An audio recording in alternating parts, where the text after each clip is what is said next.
الحمدللہ رب العالمین والصلاة والسلام علی محمد الامین اعوذ باللہ من الشیطان الرجیم بسم اللہ الرحمن الرحیم۔ خواتین و حضرات، ہم سورہ مومنون کا آیت 7-8 سے مطالعہ کر رہے ہیں۔ اس میں ایمان والوں کے اوصاف بیان ہوئے ہیں جس کا نتیجہ قرآن مجید نے فلاح کی صورت میں بیان کیا ہے۔ میں نے عرض کیا تھا کہ اس کے لیے جامع تعبیر تزکیہ ہے، پاکیزگی، یعنی انسان اپنے جسم کو پاکیزہ رکھے، اپنے کھانے پینے کو پاکیزہ رکھے اور اپنے اخلاق کو پاکیزہ رکھے۔ یہ پورا دین ہے۔ دین کی ساری دعوت انہی 3 نکات میں بیان کی جا سکتی ہے۔ قرآن مجید اس کی بعض جگہوں پر تفصیل کرتا ہے، یہاں بھی کی ہے۔ اس میں خاص طور پر انسان میں جو ایک شہوانی تعلق کے لیے داعیہ رکھا گیا ہے اس کے حدود بیان کیے تھے، اور یہ بتایا تھا کہ اس وقت تمہارے ہاں جو معاشرت ہے اس میں بیویاں ہیں، لونڈیاں ہیں، ان کی حد تک تو کوئی پابندی نہیں ہے۔ اللہ تعالیٰ رہبانیت کی تعلیم نہیں دے رہے، لیکن وہ چاہتے ہیں کہ اس دائرے سے باہر کسی حال میں بھی کسی کے ساتھ کوئی شہوانی تعلق قائم نہ کیا جائے۔ اس کو حفظ فروج سے تعبیر کیا ہے۔ میں نے اپنی کتاب مقامات میں ایک بہت مختصر سا مضمون لکھا ہے جس کا عنوان ہے اسلامی تہذیب، یعنی معاشرہ جب اسلام کو قبول کرتا ہے تو اس میں تہذیبی لحاظ سے کیا تبدیلی آتی ہے۔ ہر معاشرہ اپنے عمل سے ایک تہذیب کو وجود پذیر کرتا ہے، جیسے ہم مغربی تہذیب کہتے ہیں، مشرقی تہذیب کہتے ہیں۔ اسی طرح اگر کسی معاشرے نے بحیثیت مجموعی اللہ کے دین کو قبول کر لیا ہے تو اس سے جو تہذیب وجود میں آئے گی اس کے بنیادی خط و خال کیا ہیں۔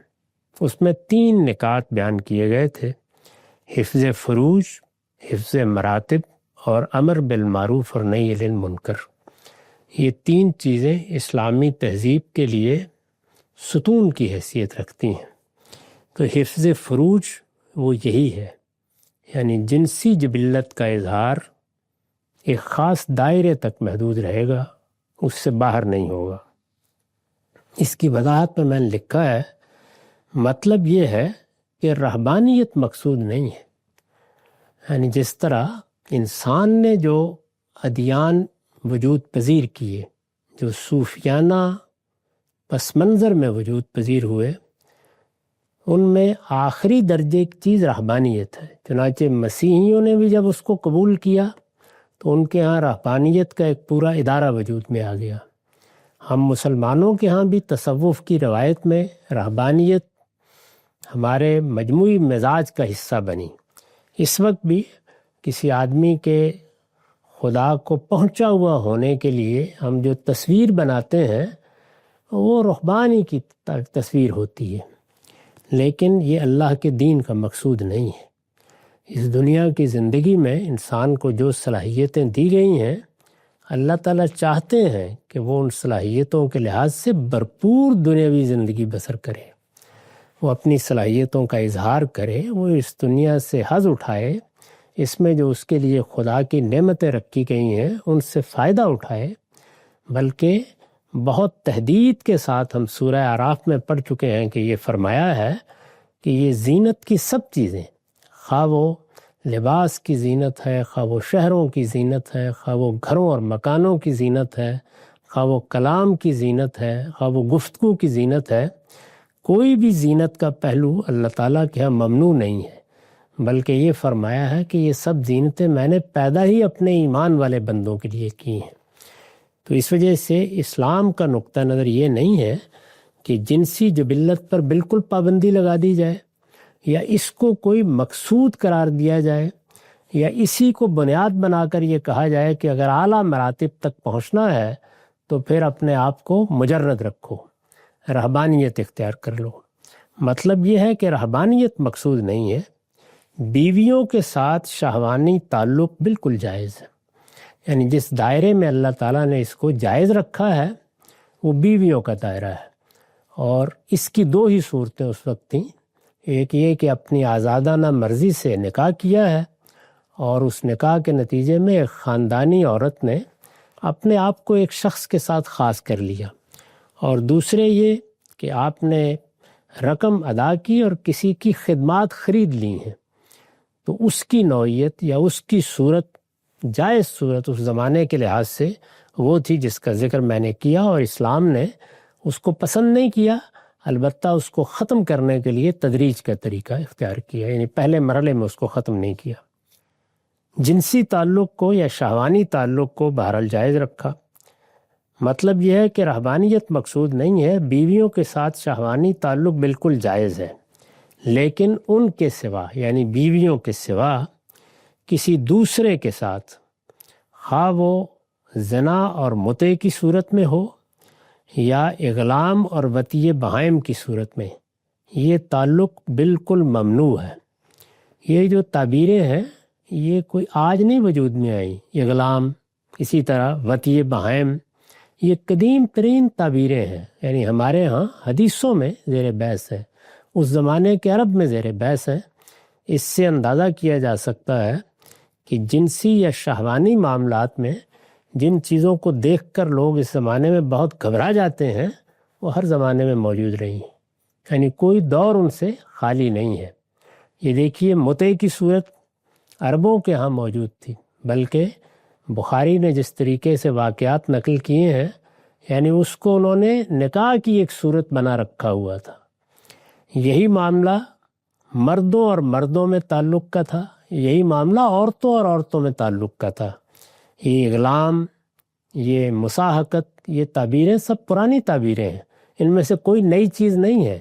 موجودہ زمانے میں اس کا اظہار زیادہ ہونے لگ گیا ہے، آبادیاں بھی بہت بڑھ گئی ہیں، اور اس طرح کا مذہبی تہذیب کا سیاسی غلبہ بھی قائم نہیں رہا، تو اس وجہ سے اظہار ہوتا ہے، ورنہ یہ سب چیزیں موجود تھیں۔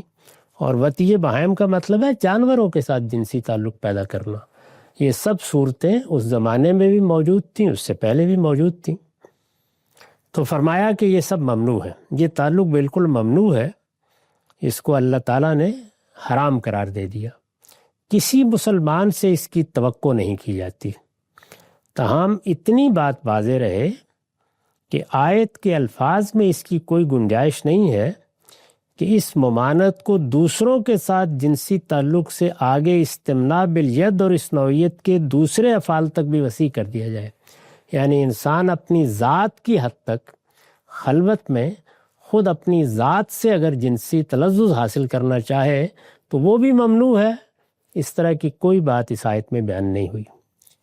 اس کی دلیل یہ ہے کہ آیت میں الا یحافظون کے ساتھ مناسبت نہیں رکھتا، اس لیے یہاں لازماً تضمین ہے، یہ میں نے اس جملے کی تعلیف کر کے بتا دیا ہے، اور حافظون کے بعد عن الوقوع الی عہد یا اس کے ہم معنی الفاظ حذف کر دیے گئے، یہ تعلیف ہے اس کی عربیت کی روح سے۔ چنانچہ مستثنی من ہو، یعنی جن چیزوں کو اللہ تعالیٰ نے ناجائز قرار دیا ہے وہ وہی ہیں جو اوپر بیان کر دی گئی ہیں۔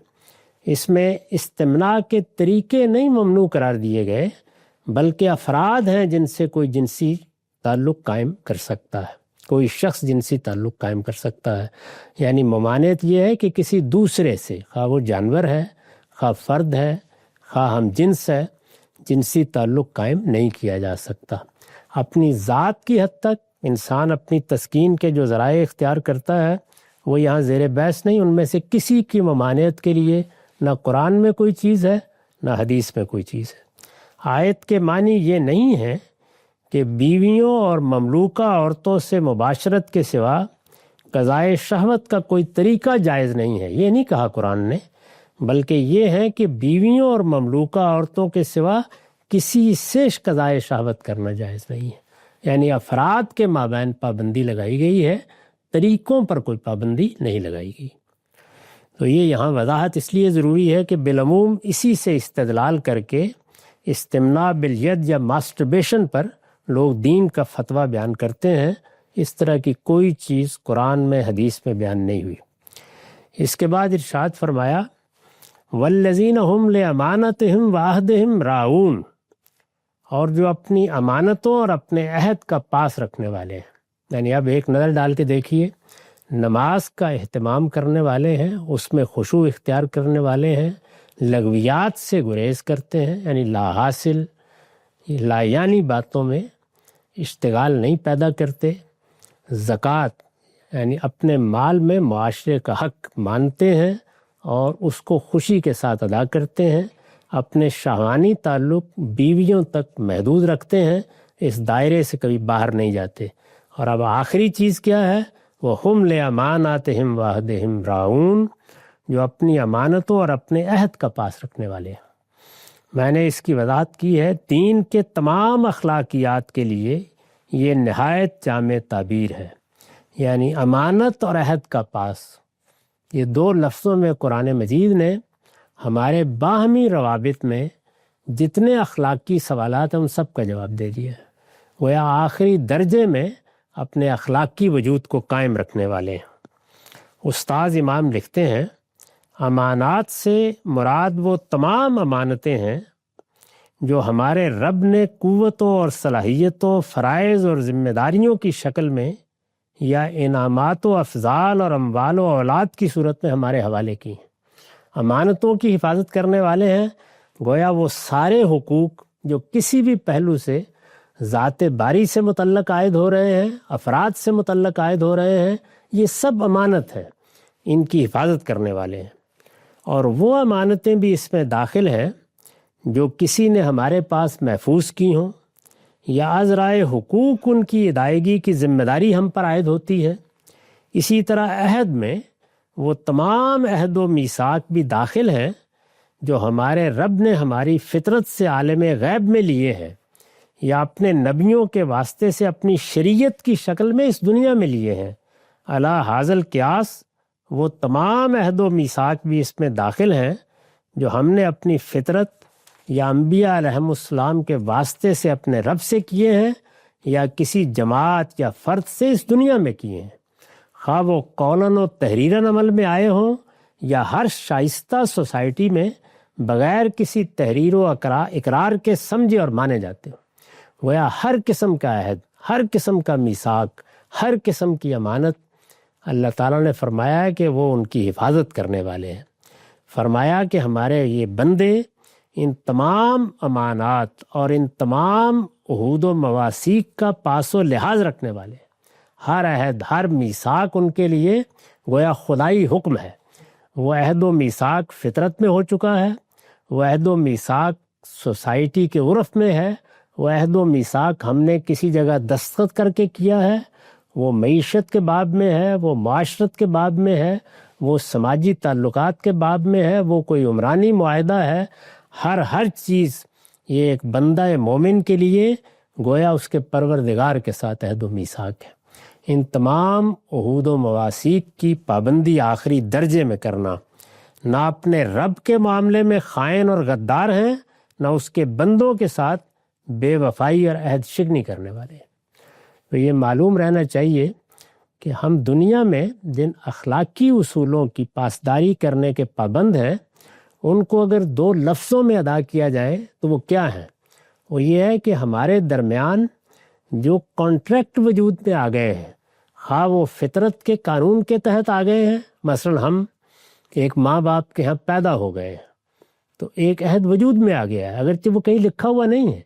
اسی طریقے سے ہم نے کسی کے ساتھ کوئی معاملہ کیا، ہم کسی علاقے میں ہجرت کر کے گئے، ہم نے کوئی دستور بنایا اور اس کی پابندی کا عہد کیا، ہم نے کسی قانون پر حلف لیا، غرض جس نوعیت کا جو عہد بھی، خواہ وہ محلے کی سطح پر ہے، خواہ وہ باہمی تعلقات کی سطح پر ہے، خواہ وہ معاشرت کی سطح پر ہے، اس کی پابندی کرنے والے ہیں۔ اہل ایمان کی یہ صفت اللہ تعالیٰ نے ان لفظوں میں بیان کی ہے۔ یہ جو شادی کا ادارہ زیر بحث رہا پچھلی نشست میں، خاندان کا ادارہ، وہ بھی کیا ہے؟ عہد و میثاق، یعنی اس کو اللہ تعالیٰ نے اسی لیے میثاق غلیظ کہا ہے۔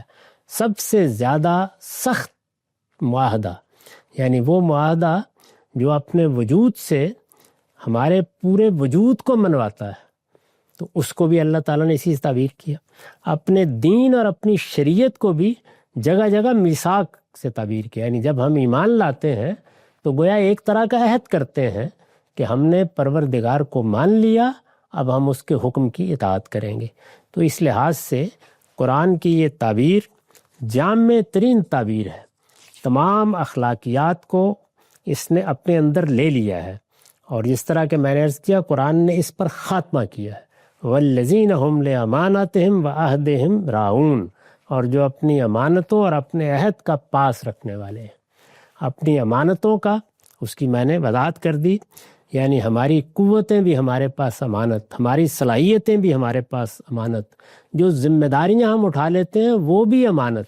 اسی طرح اگر سیاست میں، معیشت میں، معاشرت میں ہمیں کوئی منصب ملتا ہے تو وہاں لوگوں کو ہم نے کیا چیزیں سپرد کرنی ہیں ان کو بھی قرآن نے سورہ نساء میں امانت سے تعبیر کیا ہے، اور یہ فرمایا ہے کہ اگر تمہیں کسی جگہ میں اقتدار دیتا ہوں تو تم سے دو ہی چیزوں کا تقاضا کرتا ہوں، ایک عدل یعنی انصاف، اور دوسرے ان تودوا الامانات الی اہلہا، امانتیں اہل لوگوں کے سپرد کرو، یعنی جو مناصب اب تم نے دینے ہیں اس میں تمہارے سامنے میرٹ کے سوا اور کوئی چیز نہیں ہونی چاہیے۔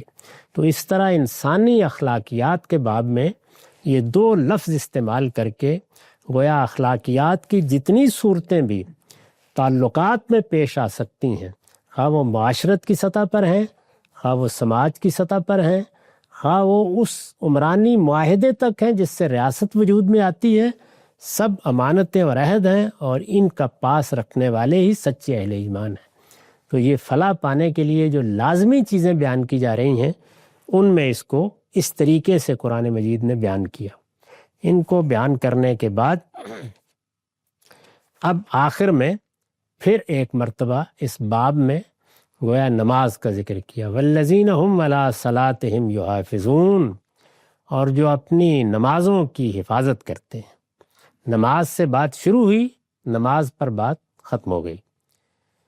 میں نے اس کی وضاحت کی ہے، اوپر نماز ہی سے اہل ایمان کی صفات کا ذکر شروع ہوا تھا، یعنی جو فلاح کے لیے اہل ایمان کی صفتیں بیان کرنی شروع کیں تو پہلی بات کیا بیان کی تھی؟ الذین هم فی صلاتہم خاشعون، اور وہ جو اپنی نمازوں میں عاجزی کرنے والے ہیں، اور ختم کیا تو اس جملے پر ختم کیا کہ وہ جو اپنی نمازوں کی حفاظت کرنے والے ہیں، والذین هم علی صلاتہم یحافظون۔ اوپر نماز ہی سے اہل ایمان کی صفات کا ذکر شروع ہوا تھا، اور یہ اسی پر ختم ہوا ہے۔ اس سے دین میں نماز کی اہمیت واضح ہوتی ہے، یعنی باقی جتنی صفات ہیں گویا نماز 5 وقت میں اس کا احاطہ کرتی ہے، وہ چاروں طرف سے ہمارے وجود کو گھیرے ہوئے ہیں۔ نماز کے ذریعے سے گویا یاد دہانی کر کے ہمیں اللہ تعالیٰ نے اپنے ساتھ ایک زندہ اور بیدار تعلق میں باندھ لیا ہے۔ تو جو صفات بھی ہیں ان کے لیے حصار، ان کے لیے فصیل کی حیثیت کس چیز کو حاصل ہے؟ اس نماز کو جو شعور کے ساتھ پڑھی جاتی ہے۔ اوپر نماز ہی سے اہل ایمان کی صفات کا ذکر شروع ہوا تھا، اور یہ اسی پر ختم ہوا ہے۔ اس سے دین میں نماز کی اہمیت واضح ہوتی ہے کہ وہی در حقیقت ان تمام مکارم اخلاق کی محافظ ہے، یعنی بعد میں جو مکارم اخلاق کی چیزیں بیان کی ہیں، اعلیٰ اخلاق بیان کیے ہیں، ان کی محافظ ہے جو دین میں مطلوب ہے، اور اس لحاظ سے دین پر قائم رہنے کی ضمانت ہے۔ یعنی نماز ہے کہ جو اصل میں انسان کی دینی زندگی کو ایک واقعہ، ایک حقیقت اور ایک روزمرہ کی یاد دہانی بنا دیتی ہے۔ اس میں بندہ پوری طرح اپنے پروردگار کا گویا دامن پکڑے ہوئے معاش کی جدوجہد کر رہا ہے، گھریلو معاملات طے کر رہا ہے، عمرانی معاہدے کر رہا ہے، سیاسی امور انجام دے رہا ہے، وہی اس کا احاطہ کیے ہوئے ہے۔ اس میں شبہ نہیں کہ شیطان کے حملے اس کے بعد بھی جاری رہتے ہیں، یعنی نماز کا اہتمام کرنے کے باوجود بھی وہ کہیں نہ کہیں سے نقب لگا لیتا ہے۔ یہ فصیل اور حصار ہے، لیکن وہ راہ نکال لیتا ہے۔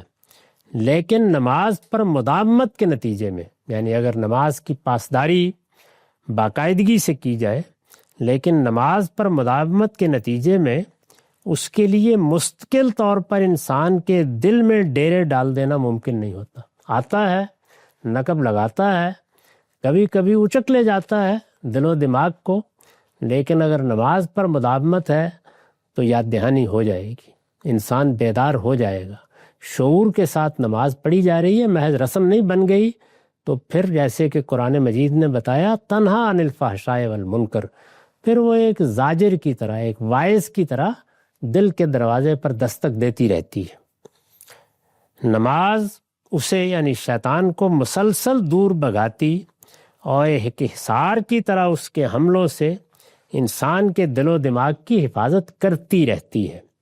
یہی وجہ ہے کہ خطرے کی حالت میں بھی تاکید کی گئی ہے، یعنی جنگ کے میدان میں بھی خطرے کی حالت میں بھی تاکید کی گئی ہے کہ پیدل یا سواری پر جس طرح ممکن ہو اسے لازماً ادا کیا جائے۔ یعنی یہ نہیں ہوتا کہ اچھا آپا دھاپی افراتفری کیفیت ہے، سفر کے شدائد ہیں، جنگ پیش آ گئی ہے تو اب نہیں، وہاں پر بھی یہاں تک کہ جیسے قرآن نے کہا فرجالن و رکبانا، پیدل چلتے ہوئے پڑھ لو، سواری پر بیٹھے ہوئے پڑھ لو۔ استاذ امام امین احسن اصلاحی نے بعض دوسرے پہلوؤں کی طرف بھی توجہ دلائی ہے۔ وہ لکھتے ہیں شروع میں نماز کا ذکر اس کی روح یعنی خشوع کے پہلو سے ہوا۔ شروع میں جو نماز کے لیے فرمایا کہ وہ نماز میں خشوع اختیار کرتے ہیں، عاجزی اختیار کرتے ہیں، تو وہاں اس پہلو سے ذکر ہوا، اور آخر میں اس کی محافظت، اس کے رکھ رکھاؤ اور اس کی دیکھ بھال کے پہلو سے ہوا۔ یعنی وہاں روح کو نمایاں کیا اور یہاں اس کی محافظت کو نمایاں کیا، اس لیے کہ وہ برکات جو نماز کی بیان ہوئی ہیں اسی صورتحال میں حاصل ہوتی ہیں جب نماز کے اندر، جب اس کے اندر خشوع کی روح ہو اور اس کی برابر رکھوالی بھی ہوتی رہے۔ یعنی وہ شعوری نماز بنتی اس وقت ہے جب جیسے ہی آدمی 5 وقت اپنے پروردگار کی بارگاہ میں کھڑا ہو تو یہ احساس اس کے شعور میں تازہ ہو جائے کہ میں عاجز بندہ ہوں، اور مجھے ایک دن جیسے میں یہاں حاضر ہوا ہوں پروردگار کی طرف سے بلایا جائے گا تو اس کے سامنے جواب دہی کے لیے بھی حاضر ہونا ہے۔ تو یہ یاد دہانی اگر وہ اپنے آپ کو کراتا رہتا ہے اور پھر اس کی برابر رکھوالی کرتا ہے تو پھر نماز وہی کام کرتی ہے جس طرح کہ یہاں قرآن نے اس کی تصویر بنا دی ہے کہ سارے مکارم اخلاق درمیان میں ہیں، شروع میں بھی وہ ہے، آخر میں بھی وہ ہے۔ وہ گویا حصار اور فصیل کی طرح ہماری شخصیت کا احاطہ کیا ہوا ہے۔ یہ باغ جنت کا پودا ہے جو پوری نگہداشت بغیر پروان نہیں چڑھتا۔ یعنی نماز کا معاملہ یہ نہیں ہے کہ آپ نے ایک پودا اپنے گھر میں بو دیا، اب نہ اس کی رکھوالی کرنی ہے، نہ اس کی ساخت پرداخت دیکھنی ہے، نہ اس کو پانی دینا ہے، نہ اس کی نلائی کرنی ہے، وہ خود ہی بڑھتا رہے۔ نہیں، یہ باغ جنت کا پودا ہے جو پوری نگہداشت کے بغیر پروان نہیں چڑھتا۔ ذرا غفلت اور ناقدری ہو جائے تو یہ بے ثمر ہو کے رہ جاتا ہے۔ یعنی نماز ادا ہو رہی ہوتی ہے لیکن ثمر آور نہیں ہوتی۔ تو اس وجہ سے اس کی روح کو تازہ رکھنا اور اس کی محافظت کے احساس کے ساتھ اسے ادا کرنا۔ ذرا غفلت اور ناقدری ہو جائے تو یہ بے ثمر ہو کے رہ جاتا ہے، بلکہ اس کے بالکل ہی سوکھ جانے کا ڈر پیدا ہو جاتا ہے۔ اگر اس کی حقیقی برکات سے بہرہ مند ہونے کی آرزو ہے تو شیاطین کی طاقت سے اس کو بچائیے اور وقت کی پوری پابندی کے ساتھ آنسوؤں سے اس کو سینچتے رہیے، تب کچھ اندازہ ہوگا کہ رب نے اس کے اندر آنکھوں کی کیا ٹھنڈک چھپا رکھی ہے۔ یعنی نماز کو اگر اس طریقے سے سمجھا جائے، اس طریقے سے ادا کیا جائے، یہ انسان کی پوری شخصیت کے لیے اس کے پروردگار کی، اس کے حضور میں پیشی کی اور مکارم اخلاق میں اعلیٰ ترین جگہ پر رہنے کی یاد دہانی بن جائے اور وہ اس کی حفاظت کرے، تو پھر اس میں کوئی شبہ نہیں کہ اس میں وہی آنکھوں کی ٹھنڈک ہے جس کو رسالت مآب صلی اللہ علیہ وسلم نے ایک موقع پر اسی طرح ادا فرمایا تھا۔ تو ارشاد ہوا، اور جو اپنی امانتوں اور اپنے عہد کا پاس رکھنے والے ہیں اور جو اپنی نمازوں کی حفاظت کرتے ہیں۔ اب شروع کیا تھا قد افلح المومنون، فلاح پا گئے۔ جب آخر میں پہنچے تو بتا دیا کہ وہ فلاح ہے کیا۔ الذین یرثون الفردوس، معاف کیجیے گا، فرمایا اولئک ھم الوارثون، یعنی یہ اوصاف جن لوگوں میں ہیں وہی مالک ہونے والے ہیں۔ یہ قرآن مجید نے طریقہ ایسا اختیار کیا ہے کہ ایک چیز کو تدریج کے ساتھ کھولا ہے۔ پہلے یہ تعبیر اختیار کہ وہی مالک ہونے والے ہیں۔ ظاہر ہے کہ آدمی چونکتا ہے کہ کس چیز کے مالک، وہی مالک ہونے والے ہیں جو فردوس کے مالک ہوں گے، یعنی جنت کی بادشاہی ان کو ملنے والی ہے۔ ہم فیہا خالدون، وہ اس میں ہمیشہ رہیں گے۔ میں نے ان کی وضاحت کی ہے۔ اصل میں لفظ الوارثون استعمال ہوا ہے، یعنی اولئک ھم الوارثون۔ اصل میں لفظ الوارثون استعمال ہوا ہے۔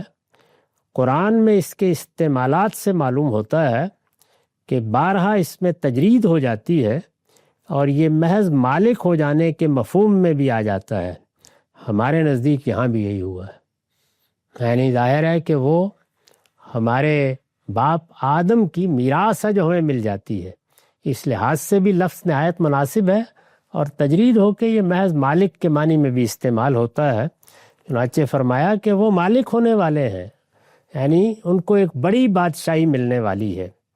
اور اس کے بعد پھر آگے الذین یرثون الفردوس کھول دیا ہے۔ جانتے ہو کس چیز کے مالک؟ وہ فردوس کے مالک ہونے والے ہیں۔ یہ جنت کے لیے معروف ترین لفظ ہے فردوس، اور قریب قریب تمام انسانی زبانوں میں مشترک طور پر پایا جاتا ہے۔ یہ انگریزی زبان کا پیراڈائز بھی اسی سے بنا ہے، اور قریب قریب تمام انسانی زبانوں میں مشترک طور پر پایا جاتا ہے۔ قرآن میں یہ دو جگہ استعمال ہوا ہے، ایک یہاں اور ایک سورہ کہف کی آیت 107 میں۔ وہاں یہ جس طریقے سے استعمال ہوا ہے اس سے معلوم ہوتا ہے کہ یہ جنت کے لیے علم ہو چکا ہے، یعنی جیسے ایک پراپر ناؤن بن جاتا ہے کسی جگہ کے لیے۔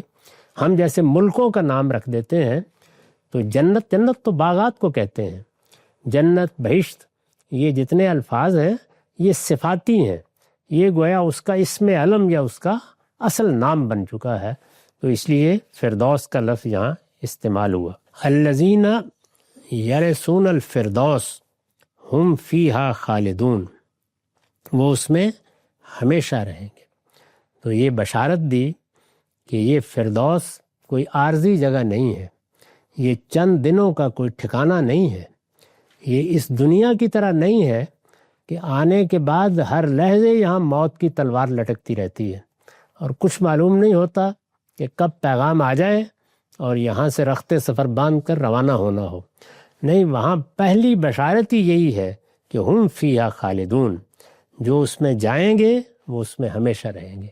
اس طریقے سے انسان کو یہ بشارت دی گئی ہے کہ اگر اس کے پروردگار نے اس کو شعور عطا کیا ہے، یعنی یہ اپنے وجود کا شعور، یہ بے پناہ صلاحیتیں، یہ کائنات کے مضمرات میں اتر جانے کی قوت، اگر یہ سب دیا ہے تو کیا یہ مٹی میں مل جانے کے لیے دیا ہے؟